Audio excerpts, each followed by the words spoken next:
আসেন আল্লাহর নামে শুরু করি। হাদির যে কিলার, সে এখন বাংলাদেশে আছে না পালায়া চলে গেছে, এইটা নিয়ে একটা বিরাট প্রশ্ন উঠছে।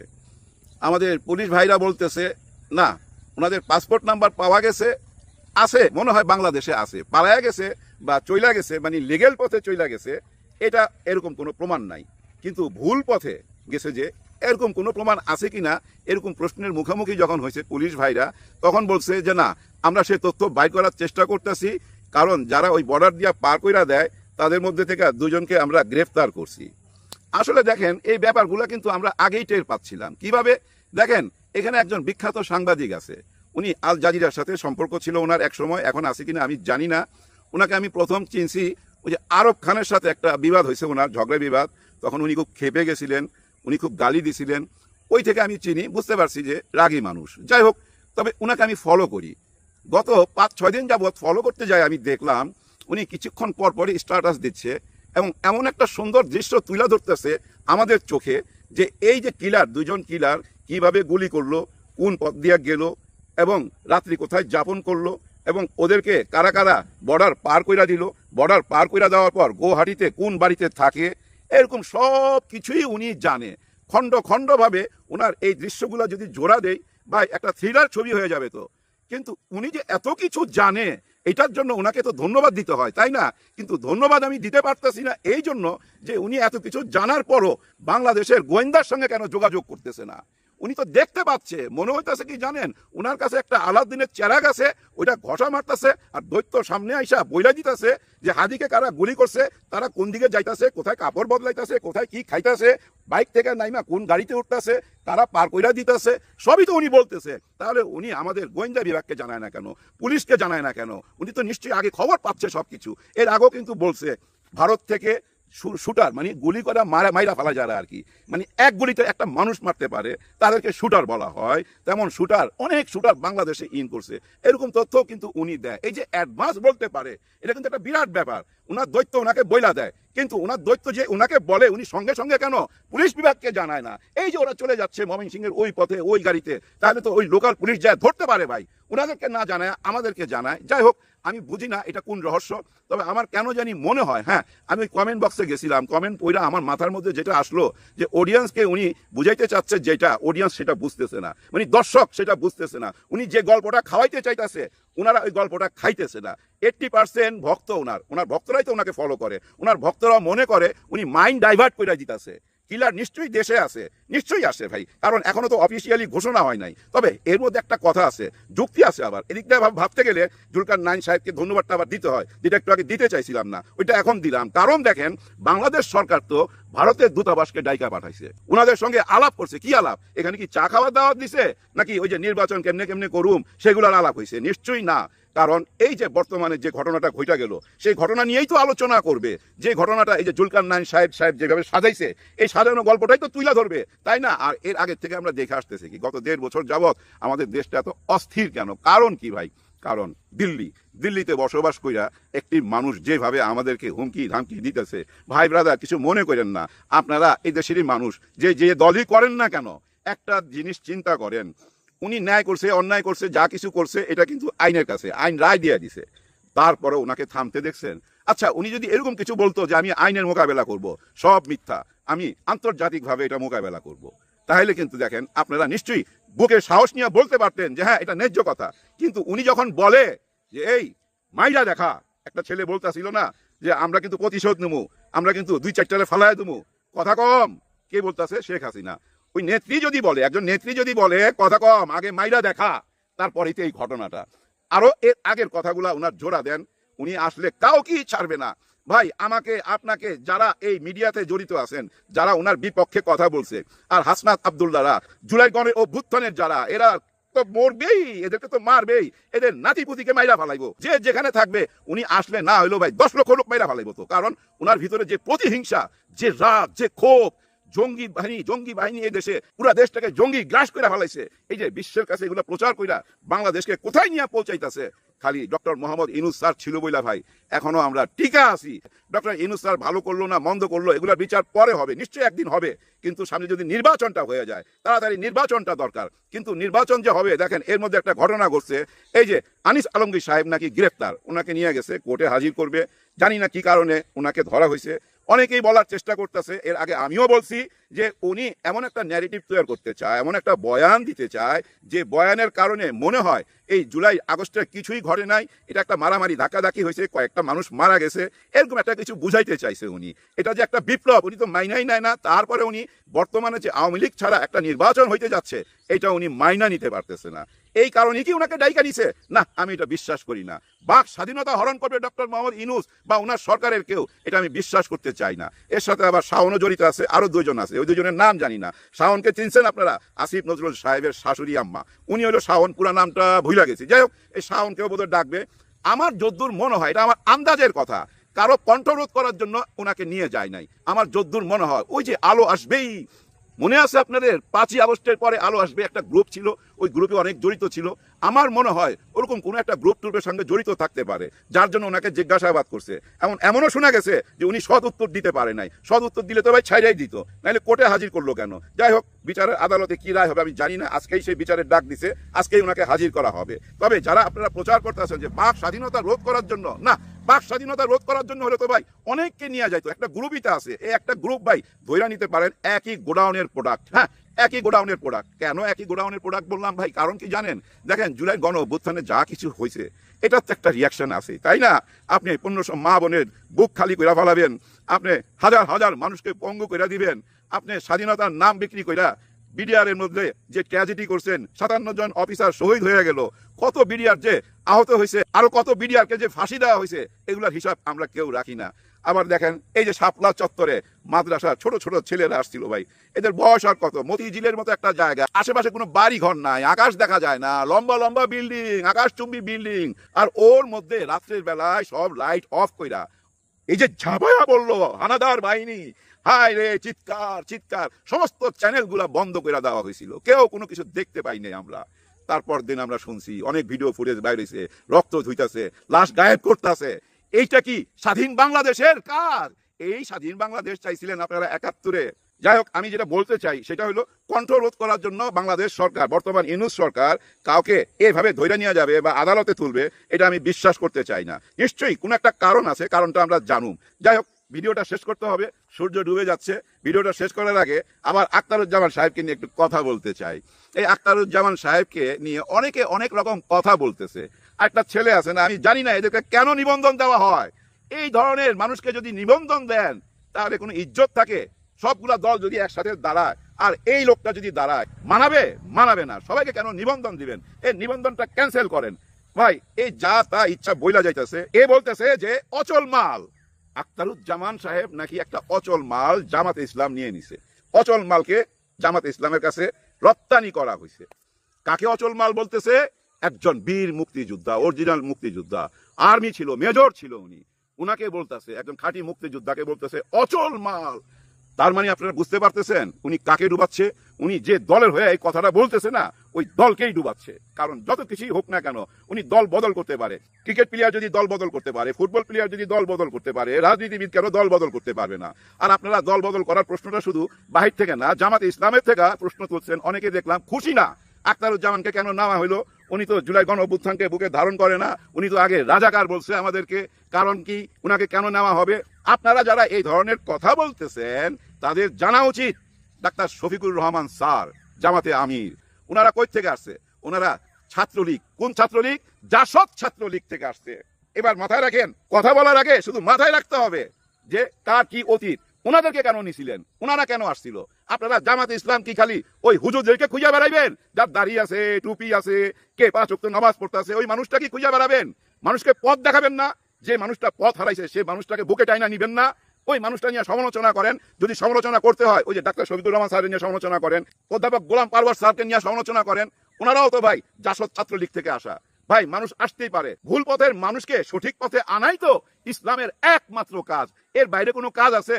আপনারা কেন বুঝেন না? ওই যে অনেকে বলে ইসলামের মধ্যে আবার হিন্দু কেন আসবে? আরে ভাই, হিন্দু আসবে না কেন, খ্রিস্টান আসবে না কেন, পৃথিবীর সব ধর্মের মানুষই তো আসবে। ওনাদের নিজস্ব একটা সংবিধান আছে। হ্যাঁ, প্রত্যেকটা দলের নিজস্ব একটা সংবিধান থাকে। দেশের যেমন সংবিধান থাকে ঠিক তেমনি একটা সংবিধান ওনাদেরও আছে। ওইটা ভাই এই অনলাইনে পাওয়া যায়, গুগলে সার্চ দিয়ে দেখে নেন, ওখানে কি কি লেখা আছে সব ক্লিয়ার হয়ে যাবেন। আগে এরা কথা বললে তো লাভ নাই। বর্তমান হয়েছে কি জানেন, এটা ডিসেম্বর মাস, তো এই ডিসেম্বর মাসের একটাই কাজ ছিল, এই ডিসেম্বর মাসেই তো সবচেয়ে বেশি বেচা কিনা, ভিউর ব্যবসা। কেন? ওই যে ৭১-৭১-এর রাজাকার, মুক্তিযোদ্ধা, বঙ্গবন্ধুর ভাষণ, ওই ৭১-ই আমরা আটকা গেছি। ওই ৭১-এর ব্যবসাটা এখন তো চালায় নিয়ে যাইতে হবে। আর এই চালায় নিয়ে যাইবার জন্য দেখবেন এই যে চ্যানেলগুলাতে সবাইকে ডাইকা ওই রাজাকারের কথা জিজ্ঞাসা করে, ওই পাকিস্তানপন্থী নাকি আপনি, বা ভারতপন্থী নাকি, ওই ধরনেরই প্রশ্ন করে। কিন্তু এরকম কোন দৃশ্য দেখছেন যে ভাই একজন মুক্তিযোদ্ধা যার বয়স হয়ে গেছে, কেউ তাকে চিনে না, তাকে আইনা একটু কথা বলতে, সবাই সঙ্গে পরিচয় করায় দিতে? কেন দেয় না? ভিউ হবে না, অচেনা মুখ, উল্টা পাল্টা মানুষ লাগবে। তো ওই যে কইলাম না একটু আগে, বিভিন্ন চ্যানেলের মধ্যে ইন্টারভিউতে নিয়ে আসে, কারণ কন্টেন্ট হিট করাইতে হবে। এইটাই চলতেছে। আর এইটার নামই ৭১-এর ব্যবসা। এই ব্যবসাটা বন্ধ কইরা সত্যিকারের যদি দেশপ্রেম থাকে, দেশকে ভালোবাসেন, ওই পিছনের অতীতের এইসব নোংরামি না ঘাইটা, নোংরামি ঘাটতে যাবেন। সবাই ভিতরেই ভাই একটা কইরা ডাস্টবিন আছে, প্রত্যেকটা দলের পিছনে বিশাল বিশাল ডাস্টবিন আছে। আর ওই ডাস্টবিনের ঢাকনা যখন খুলবেন, খালি গন্ধ আর গন্ধ। আর ওই গন্ধ দিয়া কি দেশের কোনো উপকার আসবে? নাক বন্ধ করে মানুষ খালি থুতু ফেলবে। বরঞ্চ আসেন বুকে বুক মিলাইয়া দেশটাকে কিভাবে গড়া যায়, আগামী নির্বাচনটা কিভাবে সুন্দরভাবে করা যায়, আপনারা যদি সব এক হয়ে যান ভাই, ওই দিল্লির শক্তি কোনো কিচ্ছু করতে পারবে না, কোনো কিচ্ছু করতে পারবে না। ৫ই আগস্টে কিছু করতে পারছিল, কেন পারে নাই? আপনারা সবাই এক হয়ে গেছিলেন। ঠিক আরেকবার এখন এই দেশটাকে ভালোবাসা, সবার জন্য সবাই দোয়া করবেন। আল্লাহ হাফেজ। আনিস আলমগীর ১ মাস আগে বেসরকারি টিভির এক টক শোতে মন্তব্য করেন, আওয়ামী লীগের অপ্রকাশিত নেতারা সরকারকে কাঁপুনি ধরিয়ে দিয়েছে। আসামি মেহের আফরোজ শাওন তার ভেরিফাইড ফেসবুকে এবছরের ২৬শে নভেম্বর লকার উদ্ধার ঘটনায় কটাক্ষ করে, মানে ওই যে শেখ হাসিনার লকার উদ্ধার করে যে কয়েকশো ভরি সোনা বের করে আনলো, সেই উদ্ধার ঘটনায় কটাক্ষ করে সরকার বিরোধী পোস্ট দেন। তিনি বলেন একেবারে তেলেসমাতি কারবার, মানে লকারের ওই সোনার গয়না দেখিয়ে সম্ভবত শাওন বলেছেন এটা একটা তেলেসমাতি কারবার, সেটা রাষ্ট্রবিরোধী ষড়যন্ত্র হিসেবে পুলিশ উল্লেখ করছে। এবং পুলিশ বলছে রিমান্ডের আবেদনে আসামি রাতিশ ইমতিয়াজ তার ভেরিফাইড ফেসবুক আইডিতে লকার উদ্ধারকে এটাই সায়েন্স, এটা বলে কটাক্ষ করেছেন। বাংলাদেশের সিনিয়র সাংবাদিক এবং টক শোর পরিচিত মুখ আনিস আলমগীরকে ডিবি কার্যালয়ে রাতভর আটকে রাখবার পর সন্ত্রাস বিরোধী আইনে পুলিশ মামলা দিয়েছে এবং আদালতে গিয়ে তার জন্য, তাকে জিজ্ঞাসাবাদের জন্য ৭ দিনের রিমান্ড আবেদন করলে আদালত ৫ দিনের রিমান্ডে পাঠিয়েছেন এই সিনিয়র সাংবাদিককে। এর আগে আনিস আলমগীর এবং অভিনেত্রী শাওন সহ ৪ জনের বিরুদ্ধে থানায় একটা অভিযোগ দায়ের করা হয় সন্ত্রাস বিরোধী আইনে, এবং সেই আইনে করা মামলার প্রেক্ষিতেই আনিস আলমগীরকে গ্রেফতার দেখানো হয় রাতভর তাকে ডিবি কার্যালয়ে আটকে রাখার পর। রোববার সন্ধ্যা ৭:৩০টার দিকে তিনি জিম থেকে ব্যায়াম করে বের হওয়ার পর ধানমন্ডি থেকে সাদা পোশাকে আনিস আলমগীরকে তুলে নিয়ে আসা হয়েছিল ডিবি কার্যালয়ে, এবং সেখান থেকেও তিনি যখন সাংবাদিকদের সঙ্গে এবং সংবাদ মাধ্যমের সঙ্গে ফোনে কিছুক্ষণ কথা বলতে পেরেছেন, ওখানে যাওয়ার কিছুক্ষণ সময় পর্যন্ত, তখন পর্যন্ত তিনি জানিয়েছেন যে ডিবি কার্যালয়ে তাকে নিয়ে আসা হয়েছে কথা বলে যে ডিবি প্রধান তার সঙ্গে কিছু কথা বলতে চান এবং তিনি অপেক্ষা করছেন ডিবি প্রধানের সঙ্গে আলাপ করবার জন্য। এরপর দীর্ঘ সময়, মানে ঘন্টার পর ঘন্টা অতিবাহিত হয় এবং গভীর রাতের দিকে ডিবি প্রধান জানান যে তারা কথা বলছেন এই সিনিয়র সাংবাদিকের সঙ্গে, কিন্তু অনেক প্রশ্নেরই তিনি উত্তর দিতে পারছেন না সন্তোষজনক। কাজেই আপাতত রাতভর সারা রাত ডিবি কার্যালয়েই থাকতে হবে আনিস আলমগীরকে। স্পষ্ট হয়ে উঠছিল যে ওসমান হাদি শুক্রবার গুলিবিদ্ধ হবার পর থেকে এই যে টক শোতে ওসমান হাদি সহ ২০২৪-এর জুলাই আগস্ট আন্দোলনের নেতৃত্ব দানকারী তরুণদেরকে একদল আওয়ামী বয়ান উৎপাদন করে হত্যাযোগ্য করে তুলছেন, এমন একটা অভিযোগ হাজির করা হচ্ছিল আনিস আলমগীর সহ টক শোতে সক্রিয় সবাক একদল ব্যক্তির বিষয়ে।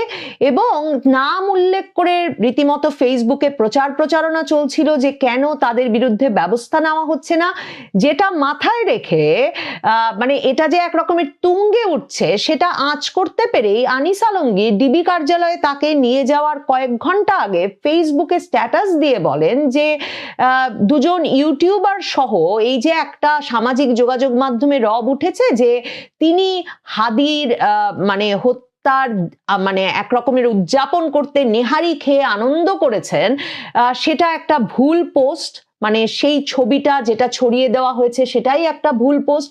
তিনি হাদি সম্পর্কে কখনো কিছু বলেন নাই, তিনি হাদিকে ব্যক্তিগতভাবে চেনেন না এবং তিনি হাদি সম্পর্কে কোনোদিন কোনো মন্তব্য করেন নাই। কিন্তু তারপরেও আনিস আলমগীরকে তুলে নিয়ে যাওয়া হয় এবং আজকেও যখন সাদিক কায়েম এর নেতৃত্বে ডাকসু বিপি সাদিক কায়েমের নেতৃত্বে স্বরাষ্ট্র মন্ত্রণালয় ঘেরাওয়ের দিকে যাওয়া হয় ওসমান হাদির হামলাকারীদের ধরার দাবিতে, তখনও তারা স্লোগান দিয়েছেন যে টক শোর সুশীলেরা হুঁশিয়ার সাবধান, রিফর্ম লীগের দালালেরা হুঁশিয়ার সাবধান। কারণ আনিস আলমগীরদের বিষয়ে মূল অভিযোগটাই হচ্ছে এদের যে 2024 জুলাই আগস্টের আন্দোলনে নেতৃত্ব দানকারী তরুণদের মূল অভিযোগটাই হচ্ছে যে তারা আওয়ামী লীগকে রাজনীতিতে ফিরিয়ে আনতে এক রকমের বয়ান উৎপাদন করছেন। প্রথম আলোতে এই খবরটি দিচ্ছে যে আনিস আলমগীরকে যখন আজকে আদালতে তোলা হয়েছিল বিকাল 5:30টায়, তখন আনিস আলমগীর রিমান্ড শুনানিতে আদালতকে বলেন, আমাকে যারা নির্দিষ্ট দলের গোলাম বানাতে চায় এটা তাদের সমস্যা। এবং আনিস আলমগীর বলেন, মাননীয় আদালত, আমি সাংবাদিক, আমি ক্ষমতাকে প্রশ্ন করি, 2 যুগ ধরে আমি এটা করে এসেছি। আমার জব মানে আমার কাজ কারো কাছে নতজানু হওয়া নয়। আমাকে যারা নির্দিষ্ট দলের গোলাম বানাতে চায় এটা তাদের সমস্যা। আমার ফেসবুকে সব বক্তব্য দেই, এখানে অপ্রকাশিত নেই কোনো কিছু। আমি ইউনুসের বাড়ি আক্রমণের কথা বলেছি, কিন্তু কোন কারণে বলেছি? 32-এ আক্রমণ, এটা প্রতিহিংসার রাজনীতি, এটা ফিরে আসবে সেটা বলেছি। জুলাইয়ের স্পিরিট কিভাবে বাড়বে আমরা সেটা বলেছি। এখানে আমার ভুল কি হয়েছে আমি জানি না, আমার সঙ্গে কারো যোগসূত্র নেই। ডক্টর ইউনুস যদি চায় সারা বাংলাদেশকে কারাগার বানাতে পারে।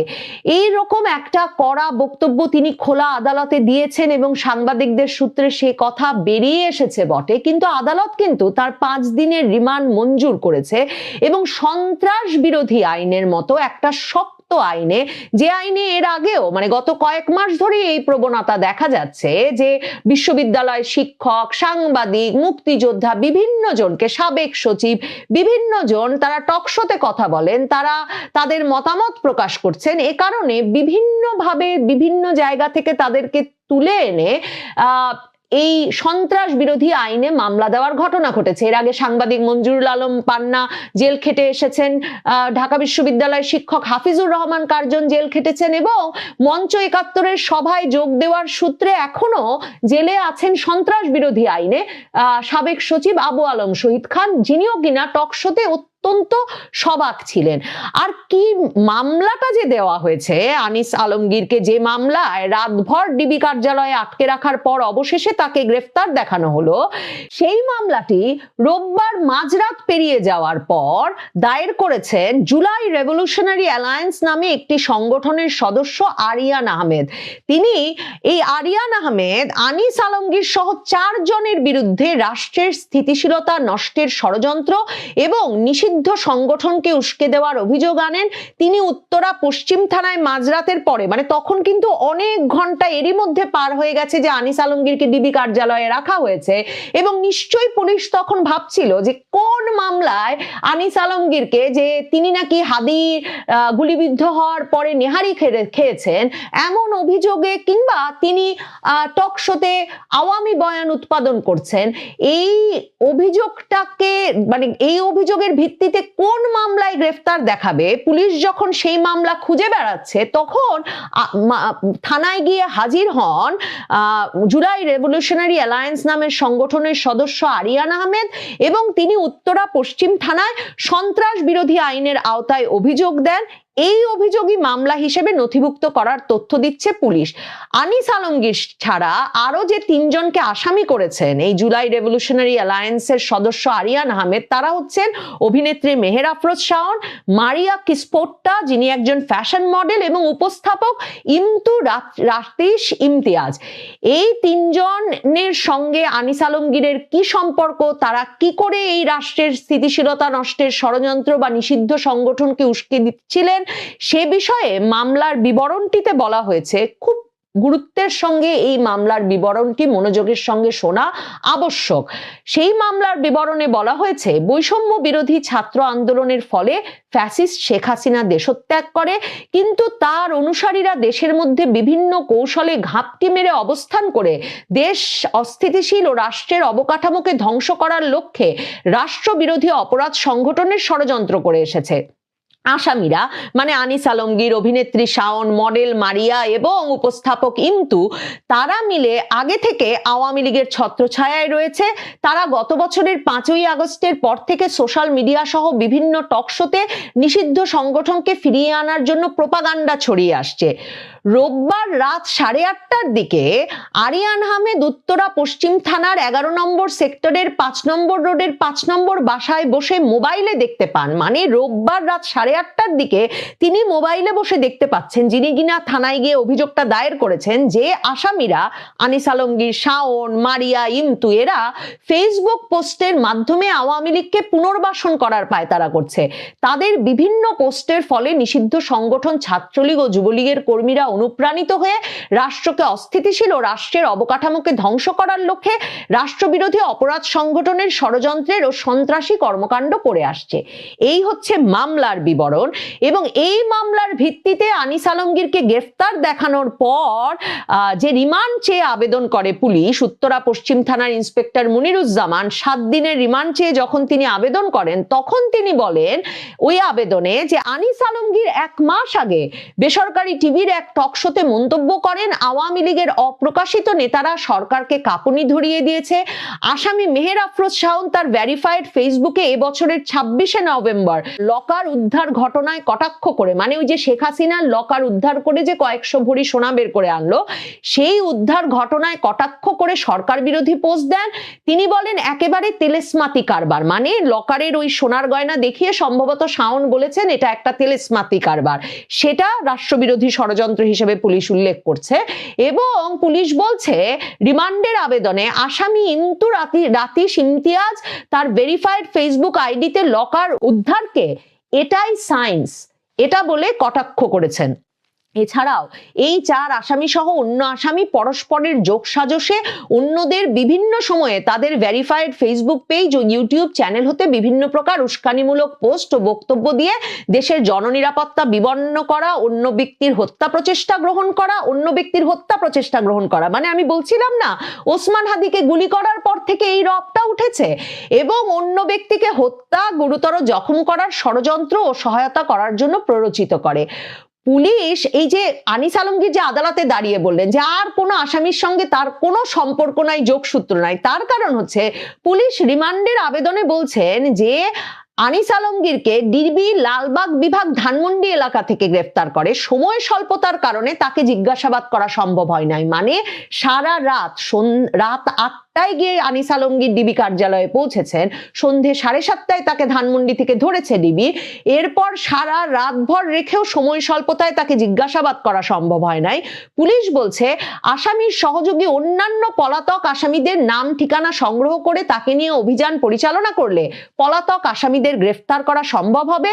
ঘটনায় আরো কোনো আসামি জড়িত আছে কিনা তা জানার জন্য আসামিকে 7 দিনের রিমান্ড প্রয়োজন। মানে এখন আনিস আলমগীরকে নিয়ে অন্য আসামিদের ধরতে অভিযান পরিচালনা করতে চান পুলিশ, সেজন্যই রিমান্ডের আবেদন করা হয়েছে এবং আদালত 5 দিনের রিমান্ড দিয়ে দিয়েছে। এখন পলাতক আসামি হিসেবে যাদেরকে উল্লেখ করা হচ্ছে তার মধ্যে অভিনেত্রী শাওন, তিনি এরই মধ্যে বিবিসি বাংলাকে একটা সাক্ষাৎকার দিয়েছেন এবং বিবিসি বাংলাকে এই সাক্ষাৎকারে তিনি বলেছেন তাহলে বাক স্বাধীনতাটা গেল কোথায়। তিনি তার প্রতিক্রিয়ায় বলেন যে আমি কোনো রাজনৈতিক বিশ্লেষক নয়, দেশের সাধারণ একজন নাগরিক, আর একজন নাগরিকের জায়গা থেকে থেকে যখন আমার কষ্ট লেগেছে, খটকা লেগেছে, আমার কাছে যখন মনে হয়েছে জিনিসটা হওয়া ঠিক হয়নি, তখন সেই মতামত প্রকাশ করেছি। এবং অভিনেত্রী আরো বলেছেন যে সেই 71 থেকে কি চেয়েছি, আমরা মত প্রকাশ করতে চেয়েছি। 24 জুলাইতেও যে কথাটি বলা হয়েছিল সেটা হচ্ছে বাক স্বাধীনতা। আর এখন যদি একদম সাধারণ মত প্রকাশেই মামলা করতে হয়, মামলা করলেই যদি গ্রেফতারের ভয় থাকে, তাহলে সেই বাক স্বাধীনতা কোথায় গেল? কিন্তু নাহিদ ইসলাম, হাসনাত আব্দুল্লাহরাও কিন্তু এই কথাটা বারবার বলছেন যে এই মত প্রকাশের সুযোগ দানের মাধ্যমে জুলাই অভ্যুত্থানে অংশ নেওয়া নেতৃবৃন্দকেই নাকি অপরাধী হিসেবে দেখানোর চেষ্টা করছে এবং জুলাই অভ্যুত্থানকে খাটো করে দেখানো হচ্ছে। কাজেই এদের বিরুদ্ধে শাস্তিমূলক ব্যবস্থা নিতে হবে। এখন বিবিসি বাংলাদেশের বিভিন্ন মানবাধিকার সংগঠনের নেতৃবৃন্দ, সরকার ঘনিষ্ঠ ট্রান্সপারেন্সি ইন্টারন্যাশনাল বাংলাদেশ মানে সরকারের সংস্কার কমিশনের একজন বিশিষ্ট সদস্য ইফতেখারুজ্জামান, টিআইবি পরিচালক ইফতেখারুজ্জামান, এদের সঙ্গে কথা বলে এমন একটা প্রতিবেদন ছেপেছে যে সমালোচনা করা যাবে না এই বার্তাই কি দেওয়া হলো আনিস আলমগীরের ঘটনায়। সাংবাদিকরা তো মতামত প্রকাশ করেন, মানে আনিস আলমগীরের মতো বলে বসেন যে 32 ভাঙা হয়েছে, একদিন ডক্টর ইউনূসের বাড়ি ভাঙা হবে, মানে প্রতিশোধের রাজনীতি চলবে, কিংবা তারা অন্তর্ভুক্তিমূলক রাজনীতি এবং নির্বাচনের কথা বলে হয়তো চক্ষুশূল হয়েছেন।